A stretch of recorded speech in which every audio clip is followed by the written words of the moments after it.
అంటే కేటీఆర్ గారు మీరు చెప్పినట్టే రేవంత్ రెడ్డికి విషయ పరిజ్ఞానం లేదు, లేదంటే ఆయనే చాలా నేను సందర్భాల్లో ఆయన పేరు కూడా తీసుకోలేదు, మీరు అంటున్నారు. జనరల్గా మీ బీఆర్ఎస్ నాయకులు అంటున్నది ఆయనకు విషయ పరిజ్ఞానం లేదని, లేకుంటే ఆయనకి ఇంగ్లీష్ రాదని, ఇలాంటిది కొంత సోషల్ మీడియాలో ఆయనే ఒప్పుకుంటున్నాడు అనుకోండి, అది ఇంగ్లీష్ రాదని ఆయనే చాలా సందర్భాల్లో అన్నారు.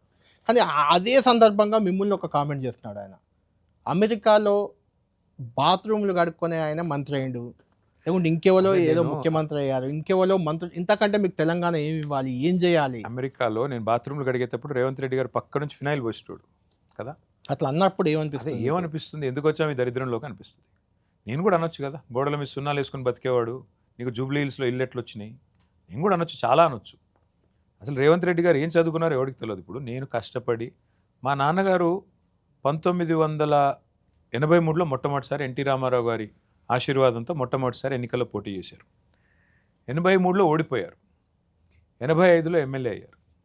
85 నుంచి ఈరోజు 2026 వరుసగా గత 41 సంవత్సరాలుగా కేసీఆర్ గారు అటు ఏదో చట్టసభలో ఎమ్మెల్యేగా కానీ కేంద్ర మంత్రి, రాష్ట్ర మంత్రి, చెప్తాను, ఎమ్మెల్యేగా ఉన్నారు, ఎంపీగా ఉన్నారు. వారు చేయని పదవి ఏమీ లేదు.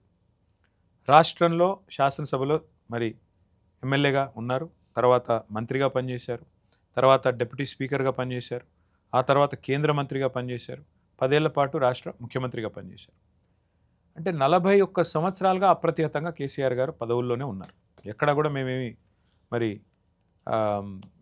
ఇక్కడ రోడ్ల మీద అడుక్కు తినే పరిస్థితులు అయితే ఎప్పుడూ లేము. అసలు గంటలకి లేని వాళ్ళకు బెంచ్ వచ్చిందనే డైలాగ్ పదే పదే అదే. అట్లాగే ఒకవైపు ఏమో కేసీఆర్ గారు దొర గడీలు పుట్టడమే ఆయన ఏదో నిజంగానే అనుకుంటే ఈ దేశంలో కుల వ్యవస్థ, మత వ్యవస్థ నేనో మీరో తెచ్చింది కాదు. ఎవరు ఏ కులంలో పుట్టాలి, ఏ మతంలో పుట్టాలి, అది మన చేతుల్లో లేదు. అవును. కేసీఆర్ గారు పుట్టినప్పుడే ఆయన ఇల్లే 5 ఎకరాల ఇల్లు, ఆయనకి 9 మంది అక్క చెల్లెళ్ళు, 100 ఎకరాల ఆస్తి.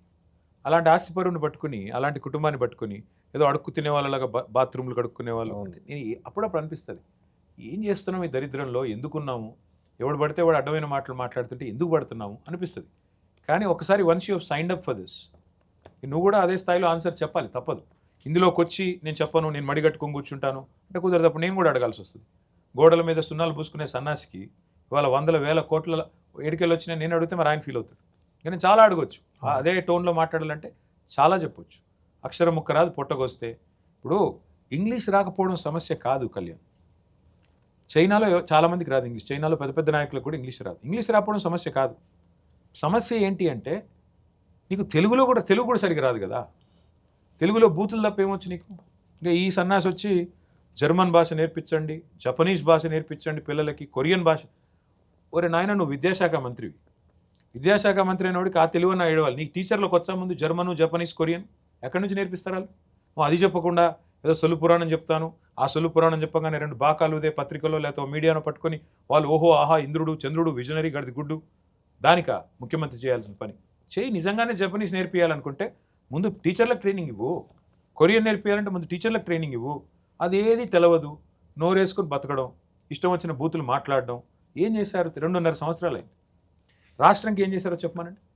చక్కగా దివ్యంగా నడుస్తున్న రాష్ట్రాన్ని ఇవాళ దరిద్రం దిశగా తీసుకొని పోతా ఉన్నాడు.